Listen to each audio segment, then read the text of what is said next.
जीतेंगे हम एक दिन ज़रूर। आज अपने आप से ये वादा करो, मजबूत अपने इरादे करो और कोशिश हमेशा सबसे ज़्यादा करो। सभी साथियों को मेरा नमस्कार। Modern Gurukul Uttarakhand YouTube channel पर आप सभी का स्वागत है। दोस्तों, आज हम उत्तराखंड के एक महत्वपूर्ण जन आंदोलन, जिसे कुली बेगार आंदोलन के नाम से जाना जाता है, जो प्रतियोगी परीक्षाओं की दृष्टि से बहुत ही महत्वपूर्ण कंसेप्ट है। आइए हम कुली बेगार आंदोलन के की जानकारी बहुत ही कम समय में और बहुत अच्छे तरीके से समझते हैं। तो आइए स्टार्ट करते हैं। तो सबसे पहले कि कुली बेगार आंदोलन था क्या, कुली बेगार आखिर था क्या, इसको समझते हैं। जब आम आदमी से कुली का काम लिया जाता है तथा उसके बदले उसे पारिश्रमिक नहीं दिया जाता है तो इसे कुली बेगार कहा जाता है। और ब्रिटिश काल में जब शासक वर्ग के लोग भ्रमण के लिए निकलते थे तो भ्रमण के दौरान उनके सामान उठाने के लिए, उनके ऐशो आराम और खाने पीने की सुविधाएं जुटाने के लिए उस गांव के लोगों को बारी बारी से काम करना पड़ता था। यह काम करने के लिए बाध्य किया जाता था। अर्थात कहने का मतलब है, तो काम तो उनसे लिया जाता था, उसके बदले उन्हें किसी प्रकार की कोई मजदूरी नहीं दी जाती थी। और इस कार्य के लिए गांव के मुखिया के पास एक रजिस्टर होता था, जिससे बारी बारी से लोगों से कार्य लिया जाता था। अर्थात जो गांव का जो हेड होता था, जो मुखिया होता था, उसके बाद एक रजिस्टर होता था। तो गांव के सभी लोगों को बारी बारी से ऐसा काम करना पड़ता था जिसके बदले उन्हें किसी प्रकार की मजदूरी ब्रिटिश शासन द्वारा या ब्रिटिश नागरिकों द्वारा नहीं दी जाती थी। तो ये हमारा कुली बेगार। अब कुली बेगार आंदोलन का कारण क्या था, मतलब कुली बेगार को लोग नहीं चाहते थे, अर्थात कुली बेगार प्रथा को ख़त्म करना चाहते थे। तो इसके पीछे कारण क्या था? दरअसल जो धनी वर्ग के लोग थे वो गरीब लोगों का शोषण करते थे, क्योंकि जो धनी वर्ग के लोग हैं, जो ब्रिटिश नागरिक हैं, वो गरीब लोगों से काम तो करा लेते थे कुली बेगार के संबंध में, लेकिन उन्हें मजदूरी नहीं दिया करते थे। और जो ग्राम प्रधान और जो पटवारी हुआ करते थे, उनकी आपस में मिली भगत रहती थी, क्योंकि वो ब्रिटिश शासन से, ब्रिटिश नागरिकों से जुड़े होते थे, उनसे बात करते थे। तो लेकिन इसका जो बुरा प्रभाव पड़ता था वो गांव के गरीब लोगों पर पड़ता था। कभी कभी तो इतना घृणित कार्य भी लोगों से करा लिया जाता था, जैसे अंग्रेजों के कमोड, वो गंदे कपड़े भी लोगों से ढुलवाए जाते थे।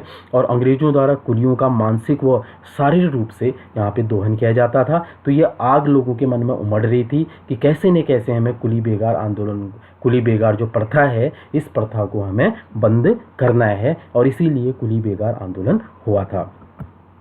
तो अब कुली बेगार आंदोलन के इतिहास को समझते हैं। सन 1913 में कुली बेगार को अनिवार्य कर दिया था। जो ब्रिटिश शासन था उसने सन 1913 में जो कुली बेगार प्रथा थी, इसको सभी के लिए अनिवार्य कर दिया था। और इसका जो विरोध है वह सर्वप्रथम अल्मोड़ा अखबार के माध्यम से श्री बद्री दत्त पांडे जी ने किया। ये बहुत इंपॉर्टेंट है कंपटीशन एग्जाम की दृष्टि से कि कुली बेगार का सबसे पहले विरोध किसने किया। तो इसका विरोध सर्वप्रथम अल्मोड़ा अखबार के माध्यम से श्री बद्री दत्त पांडे जी ने किया था। और 1920 के कांग्रेस के लाहौर अधिवेशन में बद्री दत्त पांडे जी द्वारा गांधी जी के आशीर्वाद को लेकर इस कुरीति के खिलाफ आंदोलन करने का निश्चय लिया था। तो 1920 में जो कांग्रेस का लाहौर अधिवेशन हुआ था, वहां पर बद्री दत्त पांडे जी ने दृढ़ निश्चय किया था कि हम इस कुरीति के खिलाफ जरूर आंदोलन करेंगे। अब 14 जनवरी 1921 की तिथि बहुत ही महत्वपूर्ण है। आंदोलन की शुरुआत होती है 14 जनवरी 1921 को उत्तरायणी पर्व के अवसर पर, और जिस शहर का नाम बागेश्वर के सरयू और गोमती नदी के संगम पर, जहां कुली बेगार से संबंधित समस्त रजिस्टरों को नदी में बहा दिया गया था। तो बागेश्वर के सरयू और गोमती नदी के संगम पर विशाल जन सैलाब ने कुली बेगार आंदोलन बंद करो के नारों के साथ आंदोलन की शुरुआत हुई। सभी आंदोलनकारियों ने सरयू का जल लेकर बागनाथ मंदिर को साक्षी मानकर प्रतिज्ञा की कि कुली उतार, कुली बेगार और कुली बर्दाश्त नहीं देंगे और न इस तरह की कोई प्रथा को बर्दाश्त करेंगे। आखिरकार सरकार को झुकना पड़ा। 1923 में ब्रिटिश सरकार को इस प्रथा को बंद करना पड़ा था।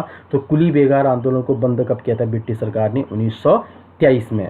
ठीक है। इस आंदोलन के बाद बद्री दत्त पांडे जी को जनता ने कुमाऊं केसरी की उपाधि दी। अर्थात इस आंदोलन में बद्री दत्त पांडे जी की इतनी अहम भूमिका थी कि जनता ने श्री बद्री दत्त पांडे जी को कुमाऊं केसरी की उपाधि दी थी। तो कुमाऊं केसरी के नाम से किनको जाना जाता है? श्री बद्री दत्त पांडे जी ने। तो कुमाऊं केसरी की उपाधि उन्हें कुली बेगार आंदोलन के कारण ही मिली थी।